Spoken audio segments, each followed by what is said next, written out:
Çin hükümetine bağlı Tanrıdağ sitesinin 28 Eylül 2017 tarihli haberine göre, Doğu Türkistan'ın Davançing bölgesinde bir yeraltı kömür gazı tabakası bulundu. Davançing, yeraltı kömür gaz depolanmasının çok zengin olduğu, doğu-batı uzunluğunun yaklaşık 127 kilometre, kuzey-güney genişliğinin yaklaşık 27 kilometre olacağı bekleniyor. Verilere göre Doğu Türkistan'daki yeraltı kömür gazı depolanma kapasitesi 9 trilyon 500 milyar metreküpü aşıyor ve Çin'deki toplam kömür gazı depolanma kapasitesinin %26'sını oluşturuyor.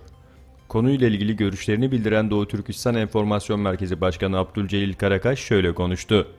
Çin emperyalizmi Doğu Türkistan'ı işgal altına aldığı 1949 yılından itibaren Doğu Türkistan'ın yerüstü ve yeraltı zenginliklerini sömürüyor. Bir taraftan Uygur halkının varlıklarını gasp ederken diğer yandan onların Haşar adı altında zorunlu veya bedava emek gücü sağlamasını istiyor. Bölgedeki tüm zenginliklere Çinli göçmenler ve Çin işletmeleri sahip oluyor. Uygurlar ise fakirleşiyor. Bölgedeki doğal kaynaklar Çin'e naklediliyor. Doğu Türkistan ile Çin'in doğu kısmı arasındaki ekonomik kalkınma açığı büyüyor. Avrupa Birliği'nin Çin'in şirket satın almalarını incelemeye alması, Çin ve AB arasında gerginliğe yol açtı. Çin, AB'yi korumacılıkla suçlarken AB Çin'den piyasa reformu talep ediyor. Özbekistan ve ABD arasında uranyum tedariki konusunda geçen hafta anlaşma imzalandı. Anlaşmayı Özbekistan Dış Ticaret Bakanı Elyor Ganiyev açıkladı. Anlaşmanın 300 milyon dolar değerinde olduğu belirtildi. Kırgızistan Cumhurbaşkanı Sapar Isakov resmi ziyaret için Rusya'da bulunuyor.